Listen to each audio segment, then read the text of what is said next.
이번 박혜민 선수의 FA 과정을 느끼면서 참 이 스토브 리그라는 거는 신기하게 우리 선수와 우리 구단만의 문제가 아니라 다른 팀, 다른 선수, 그리고 그 다른 팀의 영입에도 정말 엄청난 영향이 있다는 거를 자꾸 알 수밖에 없는데요. 한동안 너무나 뜨거웠던 페라자 KBO 리그 한화 복귀설에 갑자기 기사가 났습니다. 하나는 황당하다. 우린 계약 안 했는데 단 관심 리스트에는 있다라는 기사가 나왔는데요. 정말 신기하죠, 여러분들. 거의 일주일 정도였나요? 하나가 이용타를 한다. 페라자 영입은 이미 확정이 되었다. 그러면은 좌익수 문현빈, 우익수 페라자, 중견수 박혜민 뭐 이런 여러 가지, 물론 하나 팬들도 그랬고 다양한 뭐 매체에서도 일단 박혜민 선수까지는 언급을 안 했더라도 정말 그럴 것 같은 완벽한 그림이 있었는데요. 어제 박혜민 선수가 계약하자마자 정말 신기하게 또 24시간도 되지 않아서 하나는 페라자에게 관심이 없고 관심은 있으나 뭐 계약을 한 적은 없다, 이런 얘기가 나왔죠. 그러면서 뭐 이런 게 있었죠. 외국에서 이제 이 베네수엘라에서 최근에 요나단 페라자가 한국 구단과 계약을 맺고 작별 인사를 건넸다. 페라자는 뭐 윈터리그 시즌을 마무리하고 한국으로 복귀한다. 이런 기사 뭐 심지어 뭐 인스타에도 떴나 뭐 그랬는데요. 이 페라자가 왜냐하면 전반기 타율이 3할 1푼 1리였지만 16개 홈런을 쳤거든요. 그러면서 시즌 뭐 총 합하면 뭐 OPS가 8.50으로 조금 아쉬우긴 했는데 수비도 아쉬웠어요, 페라자가.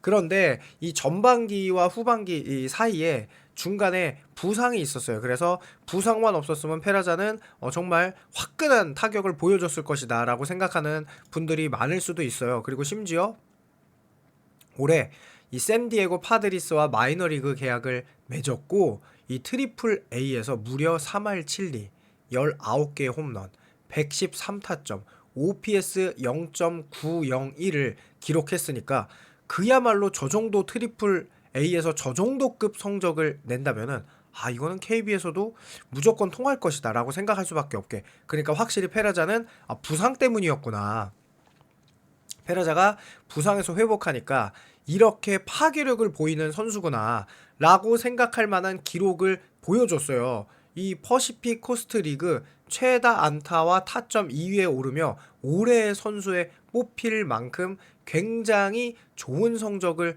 보여주었거든요. 그래서 페라자가 오면은, 근데 페라자의 문제점은 너무나 다 알고 있듯이 이 수비가 엄청난 문제점이었단 말이에요. 그래서 페라자는 만약에 하나가 계약하면은 수비를 중견수 리베라토로 써서 용병 2명을 쓰던, 아니면은 리베라토와 계약을 하지 않고 박혜민 선수와 계약을 해서 박혜민 선수가 중견수를 함으로써 문현빈 선수와 페라자의 이 수비 불안을 해결하는 그야말로 완벽한 퍼즐이라고 생각할 수밖에 없게 하나 팬들도 한껏 달아올랐었거든요. 강백호 선수가 오면서 더더욱. 그런데 이 하나 관계자는 페라자와 계약하지 않았다, 우리 구단은 아니다 라고 전했어요. 다만 관심을 갖고 있는 외국인 선수 리스트에 페라자 이름도 들어있다 라고 이야기를 했는데요.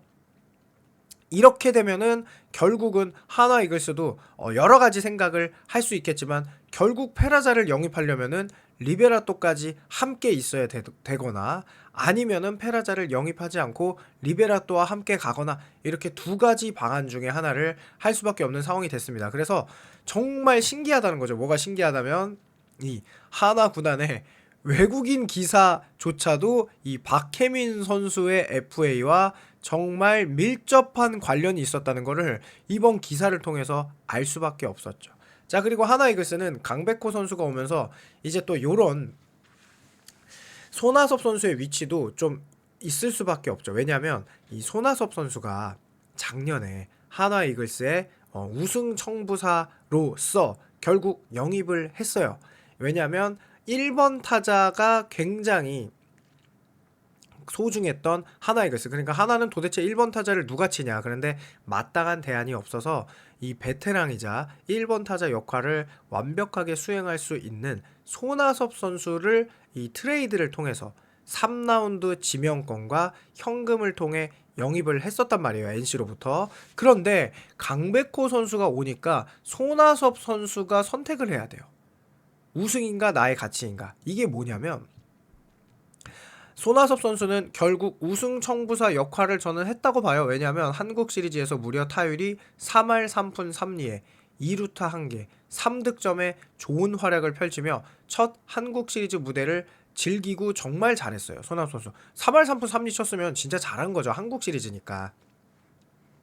그런데 결국에는 이 한화 이글스에서 손아섭 선수의 위치가 외야수지만 수비 능력이 좋은 편이 아니에요. 그래서 한화에서도 주로 지명타자로 나섰거든요. 결국은 뭐냐면 좌익수는 문현빈이고 뭐 우익수는 강백호 내지는 여기서도 이제 중요하죠. 이진영이냐 아니면은 김태현이냐 아니면은 최인호냐 이렇게 들어가는 되게 복잡한 상황. 그런데 이게 이제 20인 보호 명단까지 들어가죠. 그러니까 하나가 어떻게 보면은 다소 머리가 아플 수 있는 그런 상황이 돼 버렸거든요. 그러면서 손아섭 선수가 이제 너무 겹치는 거예요. 강백호 선수와의 역할이. 왜냐면 최은성 선수도 1루수와 지명타자를 번갈아 할 것 같고 강백호 선수도 1루수와 지명타자인지 1루수와 뭐 외야 수비인지는 모르지만 이게 뭐 아직 정해진 건 아니지만 지명타자 역할을 꾸준히 했던 선수가 또 강백호 선수란 말이에요.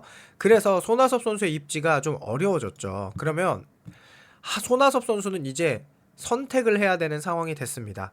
자신의 실력을 인정해주는, 그러니까 그래도 금액적으로 인정해주는 팀을 찾아 떠날지 아니면 금액이 조금 덜, 아마 하나 이글스가 큰 계약을 오퍼할 일은 없겠죠. 하나에 남아서 다시 한번 우승 도전을 할지 이제 이렇게 되는 경우가 남았다고 봐요. 손아섭 선수는 롯데와 2027년에 4년 98억 원에 계약했고 두 번째 FA였던 2021년에는 4년 64억 원에 계약을 했어요. 한국 최고의 안타, 타격 기계, 타격 머신, 아무튼 안타죠, 안타. 최다 안타를 기록한 손아섭 선수가 이렇게 훌륭한 계약을 받았었는데 이번에는 사실은 그렇게 좋은 계약을 받기가 어려운 게 올 시즌은 어쨌든 타율이 그렇게 좋지 않았어요. 총 타율이 2할 8푼 8리고 한화에서는 35경기에 2할 6푼 5리였거든요. 그런 만큼 뭐 한국 시리즈 우승 반지를 생각한다면 한화만큼 좋은 팀이 없는 손아섭 선수인데 과연 어떨지. 왜냐면 LG로 올 수는 없으니까 궁금하고요. 또 이런 것도 있죠. 요거는 조금 안타까운 소식인데요. 일본에서 강백호와 긴급 통화를 한 사연. 하나 50번 이원석 계약 뜨는 순간 번호 양보를 할 생각이 있었다라는 기사인데요. 이 50번은 이원석에게도 꽤 의미가 있는 번호예요. 이원석은 내 우상 무키베츠 선수의 번호이기도 하고 성렬 선택님 은퇴 시기와 겹치면서 번호를 달았다. 부모님도 엄청 좋아하시는데 그래서 연락드렸다. 백호가 올 것 같아서 다른 번호로 바꿀 것 같다고 하니까 아쉬워하시더라. 미리 부모님께 이제 알린 거죠. 하나는 다음 시즌 배번을 조사 중이고 이미 이원석은 1, 2, 3순위 50번을 적었어요. 그런데 이 강백호 선수도 50번이기 때문에 그 설문을 하고 다음날 강백호 계약이 딱 떴어요. 그래서 매니저님께 연락드려서 다른 번호를 말했다고 합니다. 강백호 선수랑 에이전트도 갖고 원래 친해서 장난삼아 얘기한 적이 있대요. 만약에 하나 오게 되면 50번 다르라고. 그러면서 밥 한 번 사주면 양보하겠다고.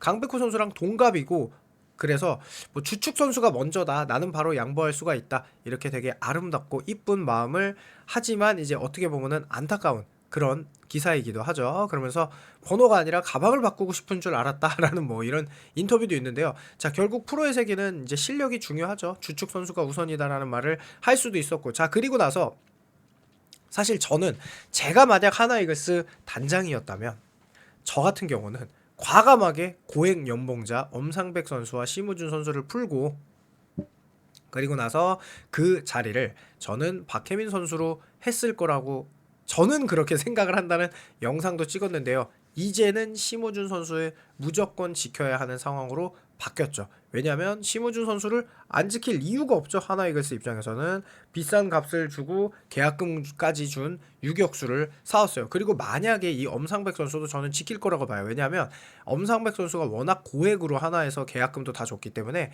엄상백 선수를 안 지킬 수가 없다. 왜냐하면 굳이 엄상백 선수를 20인 보호 명단에서 풀기보다는 저 같으면은 트레이드 카드로 활용할 것 같거든요. 워낙 이제 엄상백 선수가 아직 나이도 어리고 건강에 문제가 없기 때문에 그러면 보호 명단을 정말 잘 짜야 되는데 선택은 하나겠죠. 불펜을 과감하게 버리느냐 아니면 타자를 과감하게 안 지키느냐. 그러니까 불펜을 지키느냐 타자를 지키느냐 둘 중에 하나인데 KT가 상대적으로 관심을 가질 수밖에 없는 거는 타자 쪽이에요. 그렇다는 얘기는 이진영 선수나 이진영 선수 풀면 저는 KT가 무조건 이진영 선수를 데려갈 거라고 생각해요.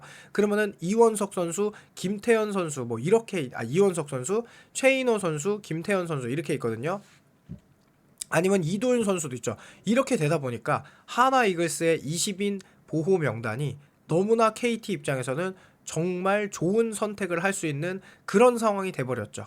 그래서 과연 어떻게 될지 궁금한데요. 뭐 그냥 오늘은 다른 팀 소식이지만 이게 또 박혜민 선수와 굉장히 관련이 있었던 내용이기 때문에 영상을 찍었어요. 그래서 여러분들의 생각 어떤지 궁금하니까 댓글 부탁드리고요. 오늘 뭐 리빙 페스티벌 러브 페스티벌 요거 할 텐데 제가 그거 때 뭐 이렇게 라이브 할 테니까 LG 팬분들도 함께 해주시면 감사하고요. 그러면 영상 마치겠습니다. 감사합니다.